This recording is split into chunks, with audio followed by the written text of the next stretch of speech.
Okay,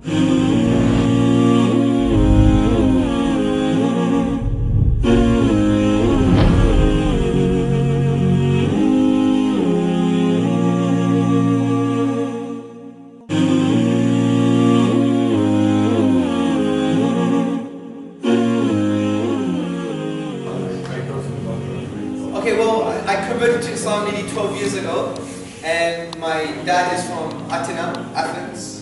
My Anna is from Kibris, the Greek part, and yeah, so I became Muslim. It was a little bit difficult in the beginning, but now it's very choppy there. To the point when my dad goes to the Greek village every 6 months, they call him a Muslim. They call my dad a Muslim because my dad doesn't go to church. He says, you know the icons of the saints? They do the cross and they kiss the photo. My dad said this is shirk. Yeah, my dad said shirk. Yeah, my dad said that all the beautiful names belong to God. That's what the Quran says, all the beautiful names belong to Allah. My dad said about the atheists, if they came together they couldn't even create a fly. Allah says this in the Quran, if they were to come together they couldn't create a fly. And my dad also said that many of God's love is like the love of a mother. And I told him the hadith, the Prophet ﷺ that said, Allah loves you more than your mother does. So my dad, his fitrah is very in line with Islam. So, you know, and he said to me once, I was driving in the car, I always talk to him about Islam. He said, no, I believe Muhammad, I believe he was a prophet. He said that. So he's close, very close from that perspective, yeah? So, my family are fine. Alhamdulillah. No, they're not Muslim. Make dua though. But we're very close though.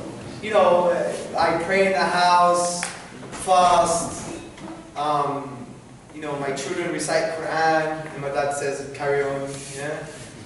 What else? We have discussions, they watch my videos on YouTube, especially my dad and my mother. So we have this kind of relationship, we're very close. And inshallah, may Allah guide them, you know. Could you just elaborate further? For example, there are people who are under pressure, under family pressure, to leave religion. Especially this is difficult for sisters, especially those who wear the hijab. I mean, they become new Muslims in the West, or etc. I mean, could you elaborate further about the relationship between these children and their parents, their family? Yeah, it's difficult. It's oppression actually in the family. Yeah, I mean, see, there are many families in Turkey where you have secular parents and practicing children. And it's a problem. I've even seen this. For example, one of my Turkish friends, he became practicing and his dad nearly chucked him out of the house. He said, you can't pray at home, for example. Because he's very kind of aggressive secular types, yeah? You know, his God is not Allah, his God is some other guy. His picture's around all the time.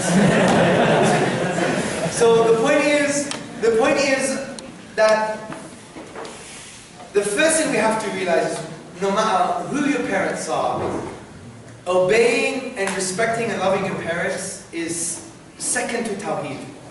If you look at the Quran, Allah says, worship me, then He says, obey your parents, be good to your parents. Yeah? It's a very critical matter. So you have to really tolerate their harm as much as possible. Obviously you cannot obey them if they tell you to disobey Allah. But everything else, you have to do your best. You have to show that you love them. You have to show them that they shouldn't fear. Because you know, no matter who your parents are, they love you. Even if they worship shaitan, they still love you. I'm telling you, parents, Allah has given parents this gift. Parents love you, and the reason they may fight against you because of your religion or the way you practice is because they're scared. They love you. They think it's bad for you. So it's your job to show them it's good for you. So you have to find ways to show them that Islam is good for you and also that they shouldn't fear. The way to do that is by empathizing with them. And say, Baba, Anne, I want you to know that I understand why you're like this. Imagine saying that to them. I totally agree why you're angry. I totally agree why you don't want me to be like this. Because I know you love me. And I love you too. And I want to say I love you even more because I've realized what you've done for me from the beginning. I could never repay you. Even Allah tells me I could never repay you. Imagine speaking like this to your dad. He's crying. matter where he's from, even if he's from Adam. Yeah? Because apparently Adam and men are quite strong. Yeah? So the point is, what you have to realize is soften their hearts, understand where they're coming from, and then show them how Islam is very good for them. You know, I remember when my mum was giving me a bit of trouble, I used to write, you know the famous hadith about the keys to paradise at the feet of your mother. And I would write it and she'd put it in her wallet and she would look at it, yeah?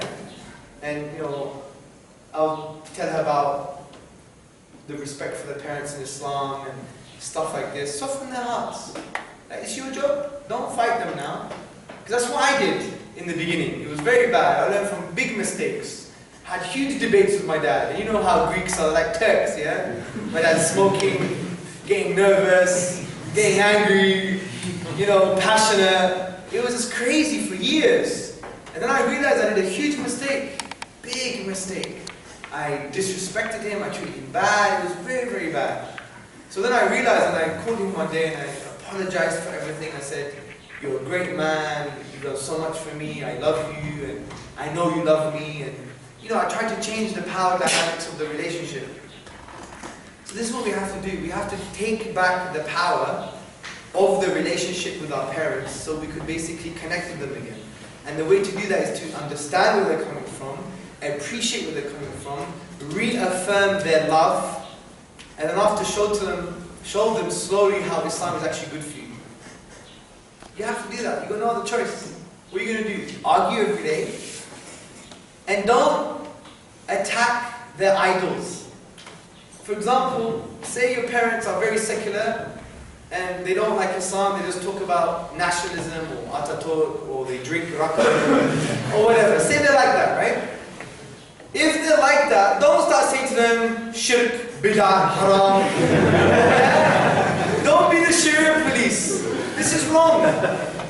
Remember, all of these things is a symptom. Go to the root, the cause. Aisha, the wife of our beloved Prophet sallallahu alaihi wasallam, she narrates that if Allah were to send down the ahkam first, the rulings first, we would never listen to Allah. But Allah first sent down the ayat about aqidah, about the world. فَأَيْنَ تَذْهَبُونَ? Where are you going? Man, life in the universe, what is your purpose? Akhirah. Do you understand? To create the basis. So what you have to do with these people is not just don't judge them. Why are you drinking for haram? Why are you doing this? They know it's haram. They don't need you to tell them. The point is, this is a symptom. What is the cause? The cause is their mind and their heart doesn't understand why they are here in the first place properly. They don't have that yaqeen, don't have that conviction. So go to the roots. Don't judge them.